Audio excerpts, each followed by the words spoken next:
प्राचीन गरुड़ पुराण में बताया गया है कि किसी भी मनुष्य को मृत व्यक्ति की इन 3 चीजों का उपयोग कभी नहीं करना चाहिए। इसके भयंकर नकारात्मक परिणाम भोगने पड़ते हैं। नमस्कार, आपका स्वागत है। दोस्तों, हिंदू धर्म में गरुड़ पुराण को बहुत अधिक महत्व दिया जाता है। गरुड़ पुराण में भगवान श्री कृष्ण ने गरुड़ जी को मनुष्य के जीवन और मृत्यु के संबंध में बहुत ही महत्वपूर्ण उपदेश दिया है। इसके साथ ही ऐसी वस्तुओं के बारे में भी बताया है जो व्यक्ति की मृत्यु के बाद किसी को भी धारण नहीं करनी चाहिए। ये चीजें धारण करने पर जीवन में भयंकर दुर्घटनाएं घटित होने लगती है। श्री कृष्ण कहते हैं कि सृष्टि का यह नियम है कि इस संसार में जिसका भी जन्म हुआ है उसकी मृत्यु भी निश्चित है। एक न एक दिन काल प्राणी को ग्रहण कर ही लेता है। मृत्यु ही अंतिम सत्य है और इसे कोई भी झुठला नहीं सकता। मृत्यु पर कोई मनुष्य अथवा प्राणी विजय प्राप्त नहीं कर सकता। यहां तक कि अमृत का पान करने वाले देवताओं का भी एक दिन अंत हो जाता है, तो साधारण मनुष्य की बात ही क्या।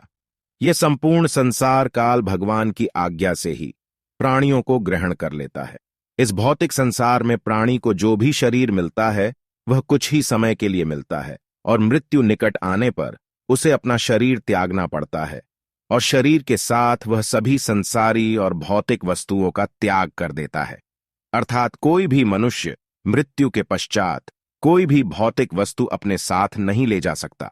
उसे सब कुछ यहीं पर छोड़कर जाना पड़ता है। उसके साथ केवल उसके कर्म जाते हैं। उसने जीवन भर अच्छे कर्म किए हैं तो वे पुण्य के स्वरूप में उसके साथ जाते हैं, और यदि बुरे काम किए होते हैं तो वे पाप के स्वरूप में उसके साथ जाते हैं, और उसके पाप और पुण्य के आधार पर ही उसकी आत्मा का आगे का मार्ग निर्धारित किया जाता है। यदि पाप का पलड़ा पुण्य से अधिक भारी हो जाता है तो नरक लोक में जाता है, और पुण्य का पलड़ा पाप से भारी हो जाता है तो वह स्वर्ग लोक को प्राप्त करता है। शरीर से प्राण निकलते समय भी मनुष्य को उसके कर्मों के अनुसार कष्ट भोगने पड़ते हैं। श्री कृष्ण कहते हैं, जब प्राणी की मृत्यु होने लगती है और जीवात्मा शरीर का त्याग करती है तो उस समय उसे 1 करोड़ बिच्छुओं के काटने के समान पीड़ा का अनुभव होता है। पापी मनुष्य को मृत्यु के समय बहुत कष्ट होता है, किंतु पुण्य करने वाले मनुष्य के प्राण सहज गति से निकलते हैं। उसे मृत्यु के समय सुख की अनुभूति होती है। वह संसार के मोह बंधनों से मुक्त होता है और प्रसन्नतापूर्वक अपने शरीर का त्याग करता है।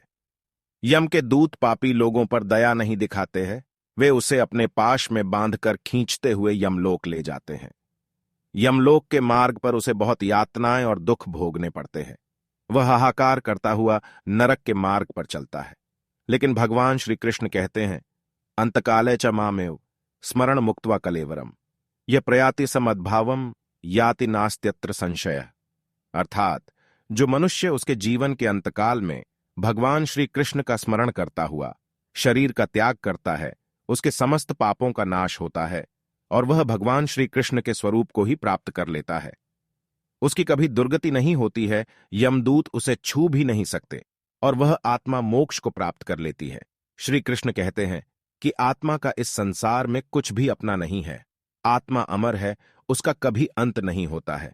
वह अपने कर्मों के अनुसार बार बार जन्म लेती है। मनुष्य का शरीर भी उसका अपना नहीं है, वह भी उसे कुछ ही समय के लिए ईश्वर द्वारा प्राप्त हुआ है, जो एक दिन 5 तत्वों में विलीन हो जाएगा। किंतु फिर भी मनुष्य इस संसार में जन्म लेकर कई भौतिक सुखों के मोह में पड़ जाता है। मृत्यु के बाद भी उसका उन वस्तुओं के प्रति मोह नहीं छूटता है। श्री कृष्ण कहते हैं कि जब तक मनुष्य सांसारिक वस्तुओं का मोह त्याग करके संपूर्ण रूप से ईश्वर को अपना नहीं लेता, तब तक वह अलग अलग योनियों में जन्म लेकर पृथ्वी लोक पर ही भटकता रहता है। कभी कभी यह मोह इतना अधिक होता है कि वह मृत्यु के बाद भी इसी पृथ्वी लोक पर भ्रमण करता है, अर्थात वह प्रेत योनि धारण करता है। श्री कृष्ण कहते हैं कि यदि किसी मनुष्य की अकाल मृत्यु हो जाती है तो वह भी प्रेत योनि में चला जाता है, और प्रेत योनि में वह अपने ही परिवार के लोगों को दुख देने लगता है। कई बार हम अपने मृत परिजनों की वस्तुओं को उनकी याद में अपने पास रख लेते हैं या उनकी वस्तुओं का उपयोग भी करने लग जाते हैं, लेकिन गरुड़ पुराण के अनुसार हमें मृत व्यक्ति की कुछ वस्तुओं का उपयोग कभी नहीं करना चाहिए, क्योंकि इन वस्तुओं के साथ उस मृत व्यक्ति की ऊर्जा जुड़ी हुई होती है। उस मृत व्यक्ति का उन वस्तुओं के प्रति मोह बहुत अधिक होने के कारण वह मृत्यु के बाद भी उन वस्तुओं से जुड़ा रहता है, और यदि कोई इन वस्तुओं का प्रयोग करता है तो उसे कई परेशानियों का सामना करना पड़ता है। वह मृतात्मा उसे कई प्रकार से कष्ट देने लगती है। इसीलिए किसी भी मनुष्य को मरे हुए व्यक्ति की चीजों का इस्तेमाल कभी नहीं करना चाहिए। चाहे तो आप उन वस्तुओं को संभाल कर अपने घर में रख सकते हैं अथवा उन चीजों को नदी के जल में प्रवाहित कर सकते हैं, लेकिन भूल से भी उसकी वस्तुओं का इस्तेमाल नहीं करना चाहिए। उस मृत आत्मा की शांति के लिए आप उस व्यक्ति की प्रिय वस्तुओं का दान करते हैं तो यह बहुत ही शुभ होता है। गरुड़ पुराण में मृत व्यक्ति की ऐसी 3 चीजें बताई गई हैं जिनका कभी भी इस्तेमाल नहीं करना चाहिए, अन्यथा मृत व्यक्ति की आत्मा पृथ्वी लोक पर ही भटकती रहेगी और उसे कभी मोक्ष की प्राप्ति नहीं होगी अथवा उसे दूसरा शरीर भी कभी प्राप्त नहीं होगा। ऐसी आत्मा आपको भी अनेक प्रकार के कष्ट देती है। श्री कृष्ण कहते हैं, जब किसी की मृत्यु के बाद उस व्यक्ति को अगर प्रेत योनि मिलती है तो वह अपने ही परिवार को दुख देता है, इसीलिए उसकी वस्तुओं का उपयोग कभी नहीं करना चाहिए। आइए जानते हैं मृत व्यक्ति की कौन सी चीजों का उपयोग नहीं करना चाहिए। सबसे पहली चीज है मृत व्यक्ति के कपड़े। गरुड़ पुराण के अनुसार मृत व्यक्ति के कपड़ों का कभी भी इस्तेमाल नहीं करना चाहिए, उन्हें भूलकर भी पहनना नहीं चाहिए। ऐसा करने से मृत व्यक्ति की आत्मा उस व्यक्ति से जुड़ जाती है जो इनका इस्तेमाल करता है। मृत व्यक्ति की यादें उस व्यक्ति को सताने लग जाती हैं जो उनके कपड़ों का इस्तेमाल करता है, जिस कारण वो व्यक्ति मानसिक और शारीरिक रूप से कमजोर हो जाता है। उस व्यक्ति को अपने मृत परिजन की ऊर्जा का एहसास भी होने लगता है। इसलिए मृत व्यक्ति के कपड़े कभी भी नहीं पहनने चाहिए। मृत व्यक्ति के कपड़े हमेशा दान कर देने चाहिए, जिससे उसकी आत्मा को शांति प्राप्त हो जाती है। दूसरी चीज है मृत व्यक्ति के गहने।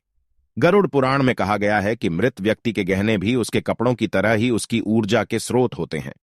मृत व्यक्ति का अपने गहनों से लगाव कपड़ों से भी कई गुना ज्यादा होता है, क्योंकि प्रत्येक व्यक्ति गहने खुद को सुंदर प्रतीत करने के लिए पहनता है। लेकिन जब व्यक्ति की मृत्यु हो जाती है और उसके गहने कोई दूसरा व्यक्ति पहन लेता है, तब मृत व्यक्ति की आत्मा असहज महसूस करने लगती है। वो आत्मा उस व्यक्ति को परेशान करने लग जाती है। आत्मा मोक्ष की राह पर न जाकर इसी मृत्यु लोक में अपने ही परिजनों को ही परेशान करने लग जाती है। इसलिए मृत व्यक्ति के गहनों का कभी भी इस्तेमाल नहीं करना चाहिए। व्यक्ति की मृत्यु के बाद उसके गहनों को गलाकर अन्य आभूषण करवा लेने चाहिए, अन्यथा उन्हें मंदिर में दान कर देना चाहिए। तीसरी चीज है मृत व्यक्ति की घड़ी। कपड़ों और गहनों की तरह घड़ी भी एक मृत व्यक्ति की प्रमुख ऊर्जा स्रोत होती है। गरुड़ पुराण में घड़ी के बारे में नहीं कहा गया है, लेकिन अनेकों ज्योतिष शास्त्र यह बताते हैं कि मृत व्यक्ति की घड़ी भी उससे जुड़ाव का कार्य करती है, क्योंकि घड़ी उस व्यक्ति से जीवन भर जुड़ी रहती है और उसके समय का निर्धारण करती है। इसलिए उस व्यक्ति की मृत्यु के पश्चात उसके समय का भी अंत हो जाता है, जिस कारण उस व्यक्ति की घड़ी का कभी भी इस्तेमाल नहीं करना चाहिए। ऐसी मृत व्यक्ति की घड़ी को हमेशा दान ही करना उत्तम माना जाता है। तो दोस्तों, उम्मीद है आपको यह जानकारी अच्छी लगी होगी। वीडियो को लाइक जरूर करें, कमेंट में जय पितृदेव और जय श्री कृष्ण अवश्य लिखें। साथ ही चैनल को सब्सक्राइब जरूर करें। आप सभी का धन्यवाद।